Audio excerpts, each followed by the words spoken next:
On this episode, we're just going to review past events starting from late last October with a freelance show that's called BAR045 Produce, which features mostly Joshi wrestlers who are freelancers in the independent scenes.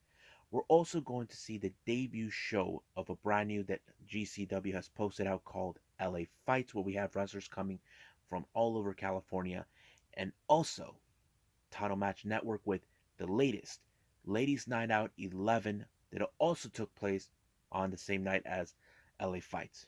So, let's get ready for another episode of Deleted Wrestle Zone.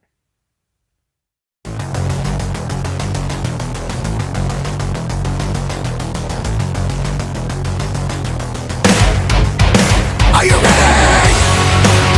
Get up, get up! Get up, get up! Get up, get up! Get up, get up! Get up, get up! Get up, get up!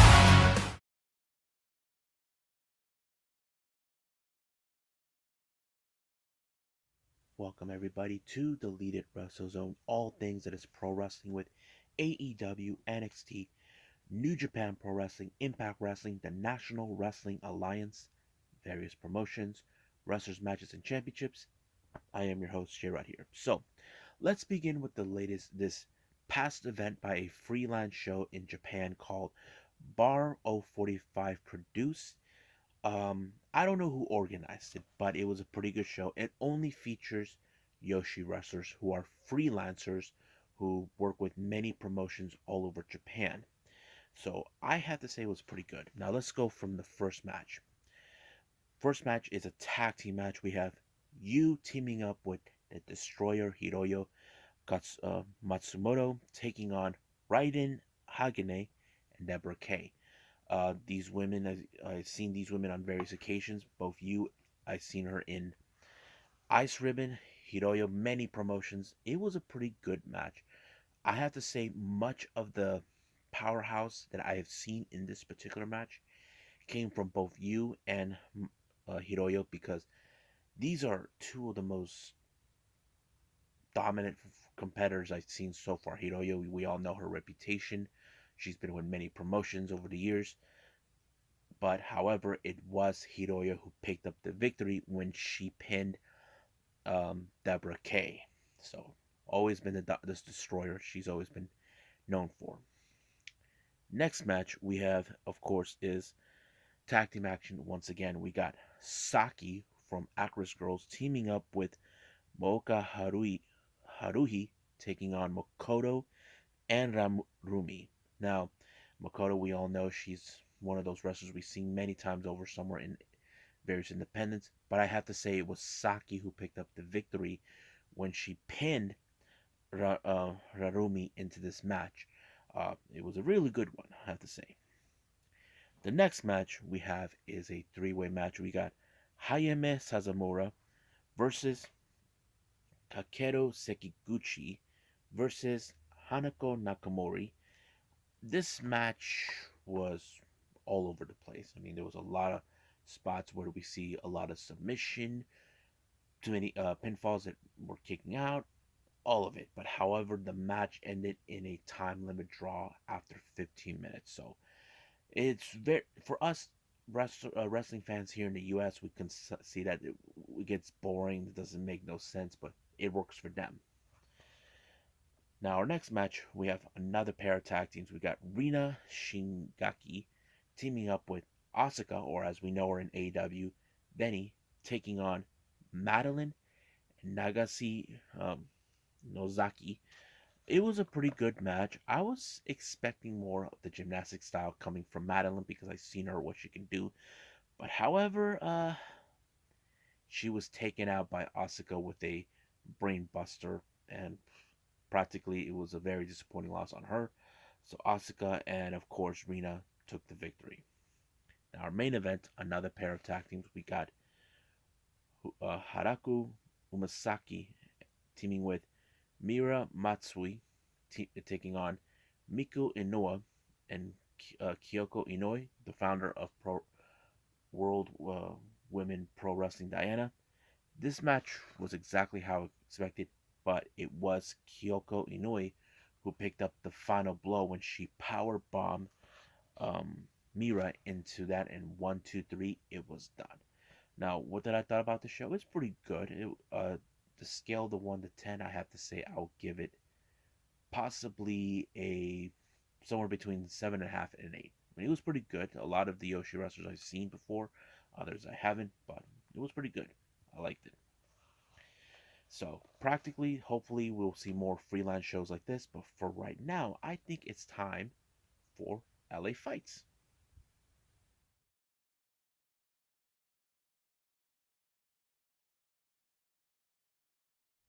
Okay, so we're going with LA Fights Volume 4. This happened on the 28th of November, I think. Yeah, the 28th of November. This is the first day of the show. This was announced by GCW many times over on their social media platforms. This is mostly for matches that will be taking place in LA. You can still see it for free. I'm assuming, and good news, just to let it all out, there will be another one coming up on January 9th, which I'm excited to see. But these are wrestlers, from my understanding, that we normally see them coming from the Southern California area or maybe northern or other locations such as Vegas. Right now, let's go from the first match. We have Adrian Quest taking on Lucas Riley. Pretty good match. I'm familiarized with both these men. Adrian Quest, we've seen him on many promotions coming from the California, but Lucas Riley, I've recently been seeing him at the Bay Area. But it was a really good match. But however, it was Adrian Quest who picked up the victory when he pinned him. Next up, we got Midas Creed and Titus Alexander, two wrestlers that were also coming from the West Coast of pro wrestling down in the Bay Area. Pretty good match. I mean, much of it would have been, it didn't matter who was going to win, but as you know, Titus Alexander, he's the cocky one who will do anything in his power to obtain a win, and that's exactly what he did. So he found a way to steal a victory and win it. Next up, we got Matt Vandegrift taking on Damian Drake. These two guys were once tag team partners, and now they're in odds with each other. And I have to say, they put on a good show. Sometimes when we see people who were in tag teams, when they break up, sometimes they throw in one of the best matches possible. And I think this is what it tells us. Like, and basically, somehow Matt was able to pin Damian with the 1, 2, 3, and of course, Damien not happy how he lost, despite the fact of their differences. But we'll see what happens down the line. Next up, we got Juicy Finale taking on Bad Dude Tito. Now, this is one of those matches like who is the badass of both of them. I have to say, for me, it had to be Juicy Finale. He's dude. This dude is big. He can crush you. You know that sort of thing. It tells us it was Juicy who, in fact, picked up the victory when he pinned Bad Dude Tito and Blammo. That was it. 1, 2, 3. Next up, we got a six-way scramble match, and in this one, we had Tupac in the second half. X Pac actually commentating the second half. And if you guys don't know who's X Pac, his name is Sean Waltman. You might have seen him. He was Zix in WCW, but he was X Pac in the Generation X. It was great to hear for his voice, but he commentating on many. Now, this next match was the six-way scramble match. We got Little Cholo versus Judiz, who we seen him in AEW Dark recently. And of course, we have D Rogue versus Hunter Freeman. I want to pause. Hunter Freeman is a amazing wrestler. I've seen him. I love his work. He's an awesome dude, guys. And if you guys are beer drinkers, he's the kind of guy you definitely want to drink beers with. And trust me, I love the guy. And then we got Jai Vidal, and then finally Ray Rosas. This match, anything was possible. So it didn't matter how. Um, it was hard to predict. Now, did I think Hunter was going to win? To be honest with you, I don't think it matters. I mean, these guys are great wrestlers, but I did not expect Jai Vidal to be the one to pick up the victory. So somehow he was able to overcome five other individuals to win it. So I was impressed. So he took the victory on this one. Next match, we got women's action. We got Delilah Doom taking on Maserati. This is one of those matches that kind of, we don't like Delilah Doom, despite of her husband, Eli Everfly. But it was a good match until, what's his name? What Delilah pulled off the Falcon Arrow onto Maserati to pick up a good victory. So it was a pretty good one. Next up, we got Jack Cartwheel taking on Brandon Gatson. I have to say it was a good match, but it was um, Jack Cartwheel that did a somewhat version of the broken arrow onto Brandon Gadsden. I'm like, wow, he pulled it off great, and he picked up an amazing victory on that. And then finally, our main event, Sandra Moon taking on Dark Sheik. Dark Sheik, I have to say, she's amazing. She's like no one will ever forget her getting stepped toe to toe against guys like Nick Gage, AJ Gray, in deathmatch scenes. But I have to say, Dark Sheik is really good, and it was Dark Sheik that picked up a really good decisive victory when she did a roll up onto. I think it was a roll up, not well. I can't remember pretty much, but yeah, it was great. I enjoy the match. Now, on the scale of 1 to 10 on LA fights, what did I think? I give it a 9 because it was pretty good. I know I'm hopefully there'll be more bigger stars we can see in the next one. So I'm excited.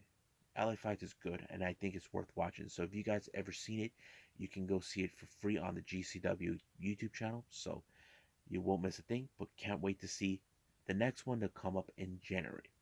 So I think it's time for me to move on with Ladies Night Out.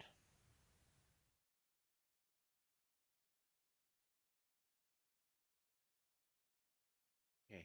So the last thing I'm going to review, this is from the Title Match Network called Ladies Night Out 11 that also took place on the same day as LA Fights on the 28th of November.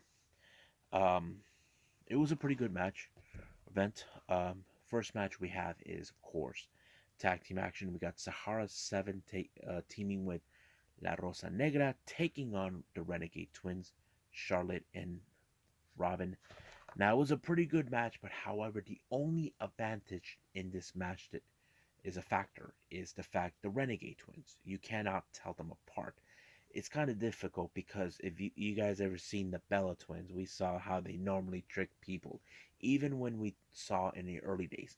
But this is nothing compared like that. So it's a lot more different. The Renegade Twins are a bit more aggressive than the Bella Twins.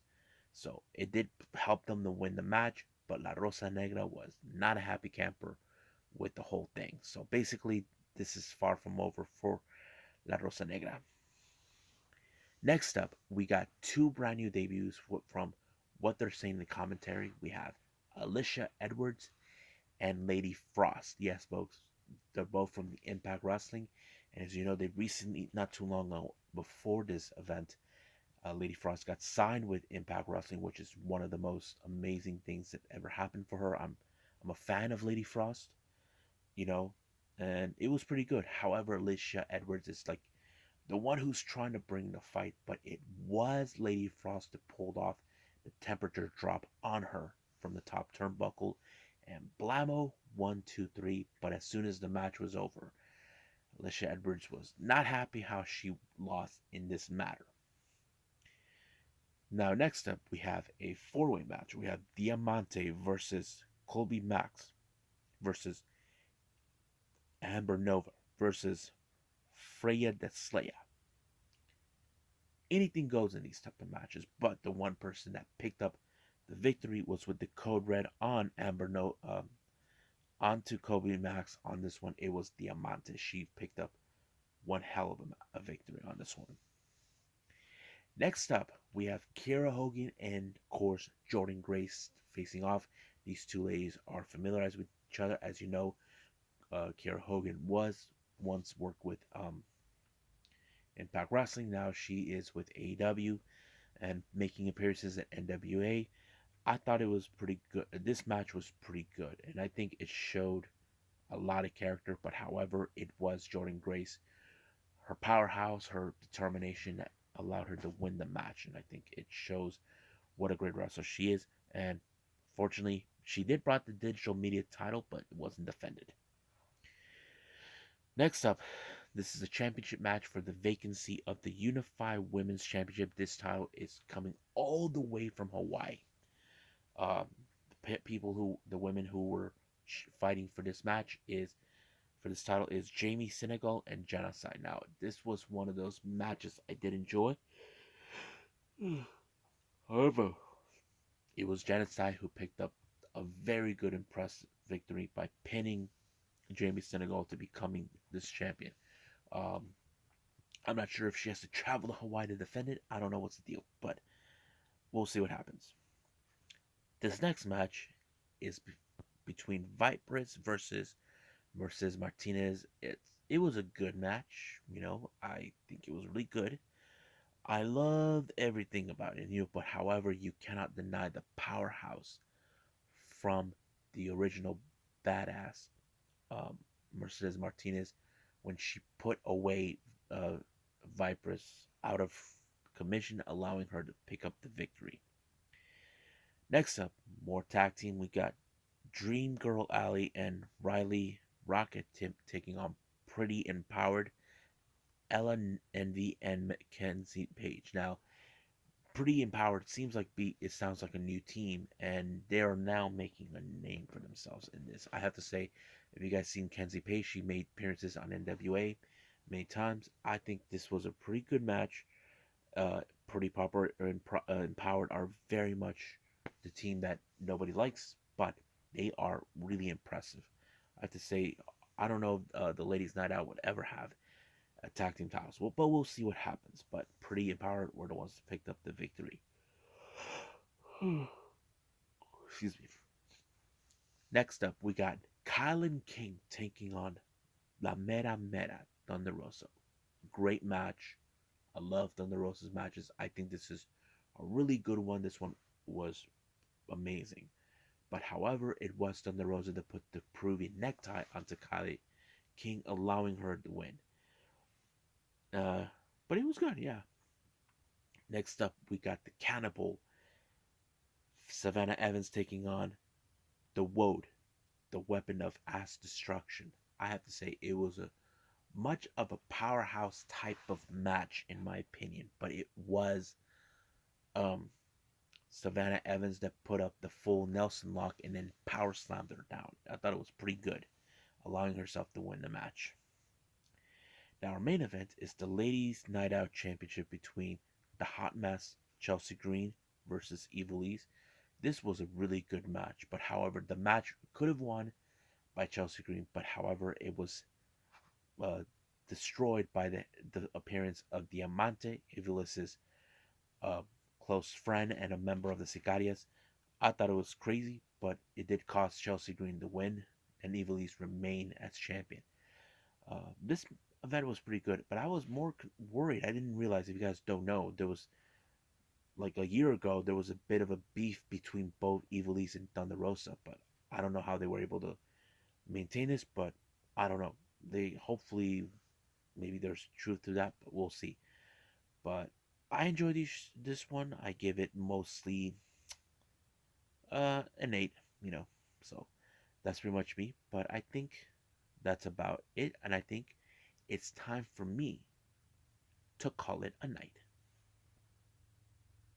Okay, hope everybody enjoyed these reviews. The reason that I there was no impact because they continue to do the best of, and the same thing with NXT UK. So there was nothing right now for real time and certain except for like brands like WWE and AEW. Uh, but it's okay. At least I get to review some past events for all of you if you guys haven't heard from them or seen them. But yes, if you guys ask me where can I watch all of these, go to watchprowrestling.live, so you won't miss a thing. So you might see promotions you may not have heard of, but yeah. Now coming up, we got more on Choco Pro Wrestling with 187 where the Asia Dream Tag Team titles are on the line between the Best Bros and CDK. And of course, I will throw in a past event by Gambara. This is part of the Climax 2021, the first round. This is something new I haven't heard of, but I can't wait to review all of this for you. But we'll see what happens goes on, and possibly afterwards I'll throw in another video after that that will features AAW Pro Wrestling with Unstoppable, with a pretty good match with Ruby Soho making her debut, uh, return to AAW to face Josh Alexander. So, but for now, I'll see you guys in the next DWZ time. Same DWZ channel. I must bid all of you adieu. So goodbye. And have a nice day. Bang.